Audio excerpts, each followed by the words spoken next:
Queridos hermanos y hermanas en Cristo, hoy la Iglesia Universal celebra una fiesta en el lugar del 32 domingo durante el año, muy particular, la dedicación de la Basílica de San Juan de Letrán, la Catedral del Papa, madre y cabeza de todas las iglesias de Roma y del mundo, Mater et Caput, madre y cabeza. A veces esta fiesta nos puede parecer lejana, casi romana, pero en realidad nos concierne a todos porque al celebrar el templo de Letrán, celebramos el misterio de la Iglesia misma, que es templo espiritual donde Cristo vive. La Basílica de Letrán fue erigida por el emperador Constantino hacia el año 320, poco después de su conversión y del fin de las persecuciones. Fue la primera iglesia pública construida en Roma, signo visible de que la fe, antes perseguida, podía ahora resplandecer abiertamente. Hasta entonces, los cristianos se reunían en casas privadas, también para las actividades funerarias en las catacumbas. Ahora el culto al Dios verdadero salía a la luz del día. Su arquitectura fue tomada de las basílicas civiles romanas, grandes espacios rectangulares donde el pueblo se reunía para las asambleas públicas. Así Constantino quiso que el nuevo edificio tuviera esa misma forma, un amplio espacio central sin separación entre los fieles, donde el pueblo de Dios pudiera reunirse en torno al altar para celebrar el misterio de la fe.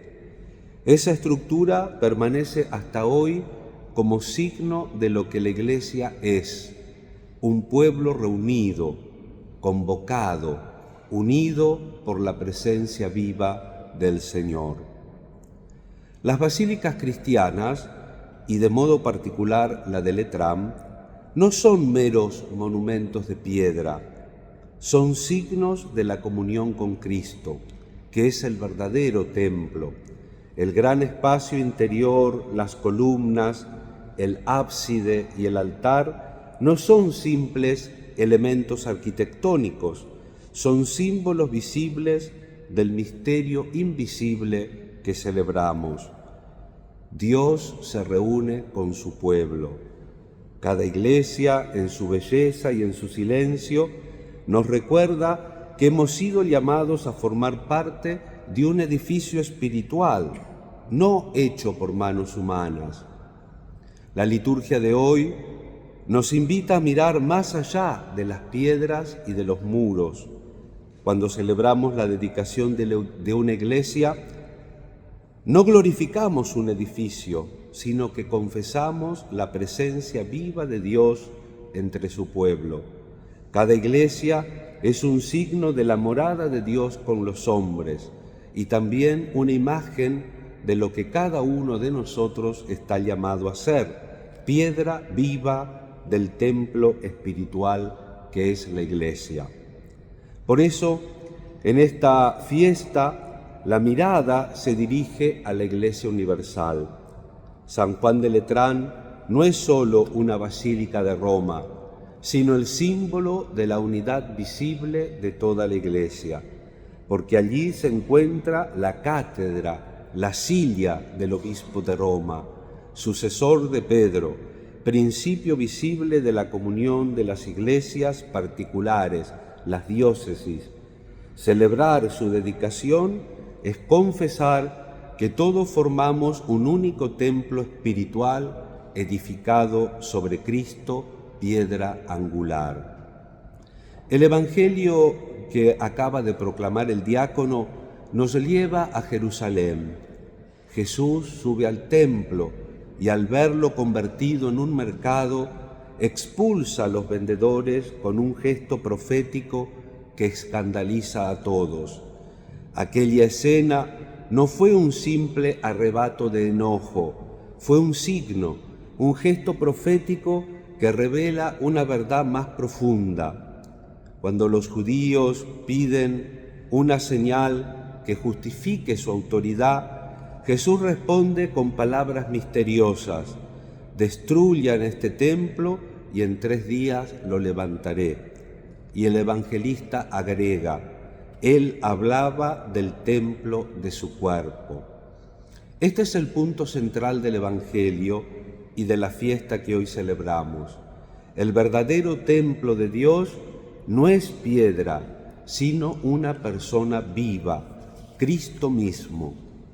Con estas palabras, Jesús anunciaba que el nuevo lugar de encuentro entre Dios y el hombre será su propio cuerpo.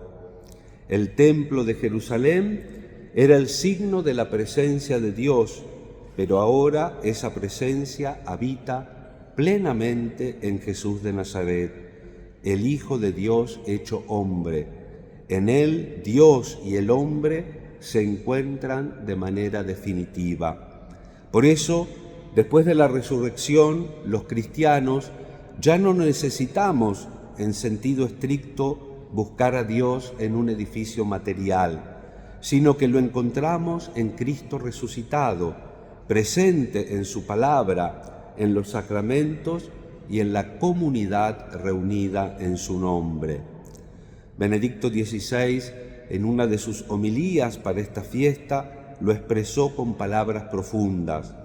El signo que Jesús dará como prueba de su autoridad será precisamente su muerte y su resurrección. Con la Pascua de Jesús se inicia un nuevo culto, el culto del amor, y un nuevo templo que es el mismo, Cristo resucitado, por el cual cada creyente puede adorar al Padre en espíritu y en verdad. Esta enseñanza es clave. Cristo es el templo y su resurrección es la consagración definitiva de ese templo nuevo. Desde entonces, el culto cristiano ya no se limita a un lugar o a un rito, sino que se convierte en una relación viva de amor y comunión con el resucitado.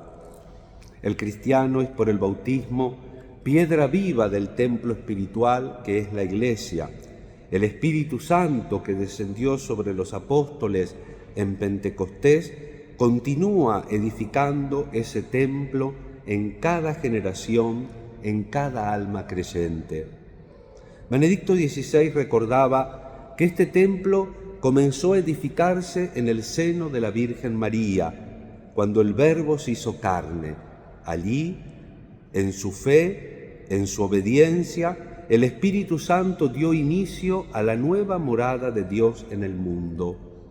Por eso María es el primer templo del nuevo pacto y también la imagen perfecta de la Iglesia que guarda la palabra y la ofrece al mundo.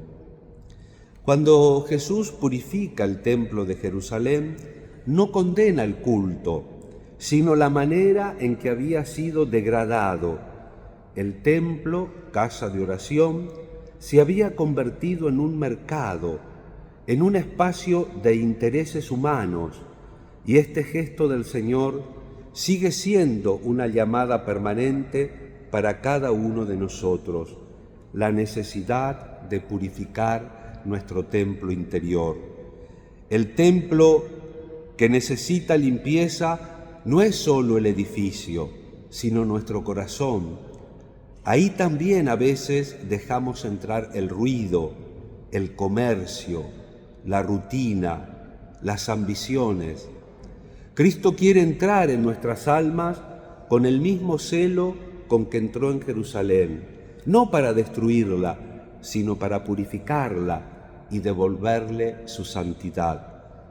La fiesta de hoy, entonces, nos invita a mirar dentro de nosotros y a preguntarnos: ¿mi vida es verdaderamente un templo donde habita Dios? ¿O me he acostumbrado a convivir con el ruido del egoísmo, del orgullo, de la indiferencia? La dedicación de una basílica no es solo un rito arquitectónico, es una imagen de nuestra propia dedicación interior. Cuando una iglesia se dedica, se unge el altar, se inciensa, se ilumina. Del mismo modo, cuando nosotros recibimos el Espíritu Santo, somos consagrados como templos vivos de Dios. La Basílica de Letrán es el signo visible de la unidad de la Iglesia. Allí está la cátedra del Papa, sucesor de Pedro. Celebrar su dedicación es renovar nuestra comunión con la Iglesia universal, con su pastor y con todos los fieles del mundo. Pero esa comunión no se mantiene solo con palabras o con documentos, sino con la caridad y la fidelidad a Cristo. Cada vez que nos reunimos en torno al altar, la Iglesia se edifica de nuevo como templo del Espíritu. El verdadero edificio no es de mármol ni de oro, sino de corazones creyentes unidos en la misma fe. Las piedras de nuestras iglesias pueden deteriorarse con el tiempo, pero las piedras vivas, los creyentes, son el templo que nunca será destruido. Jesús prometió: destruyan este templo y en 3 días lo levantaré. Y lo cumplió. Su cuerpo resucitado es el nuevo templo indestructible. Si permanecemos unidos a Él, también nosotros participamos de esa indestructible comunión de amor. Y una última reflexión. Pero no basta con ser piedras unidas externamente. Hemos de vivir como miembros de un mismo cuerpo, donde la herida de uno afecta a todos. El perdón, por ejemplo, no es un asunto meramente personal, sino una experiencia eclesial, como recuerda Johann Arnold. Perdonar a título personal es una cosa, que una comunidad pronuncie el perdón es otra muy distinta. En comunidad esto debería ser una experiencia diaria, pero los pecados graves deben ser llevados ante la comunidad, o al menos ante un grupo pequeño de hermanos y hermanas confiables. Para usar la analogía del Nuevo Testamento, sería impensable que una lesión en una parte del cuerpo pase desapercibida. Se reúnen las defensas de todo el cuerpo. Así también el pecado de una persona en la iglesia afecta a cada miembro. Y añade otro autor, Stanley Hauerbach: una comunidad no puede darse el lujo de pasar por alto los pecados de los demás, porque los pecados son una amenaza para ser una comunidad de paz. Cuando pensamos que nuestro hermano o hermana ha pecado contra nosotros, tal afrenta no es solo contra nosotros, sino contra toda la comunidad. Ser piedras vivas en el templo de Cristo significa también asumir la responsabilidad mutua, cuidar del otro como parte de nosotros mismos. El verdadero templo no se construye solo con fe, sino también con perdón, con reconciliación, con amor que cura las heridas del cuerpo entero. ¿Cómo puede ser, hermanos, que a veces tenemos problemas con alguien y lo saben todos los vecinos, pero no lo sabe la persona con la cual tenemos problemas? Y en la iglesia, porque lo pasa en familia, y no debería pasar en la familia tampoco. Entonces, cuando uno de verdad hace un camino de conversión, cuando el pecado del otro es asumido y cuando se ofrece un perdón, no tiene por qué volver a salir el delito de nuevo, si se ofreció un perdón sincero, si no hay indicios de que uno vuelve a cometer esa falta. Y a veces en la comunidad, hermanos, andamos con rencores ancestrales, que me miró mal, que le dijo al otro, que tiene más poder, que habla más, que habla menos.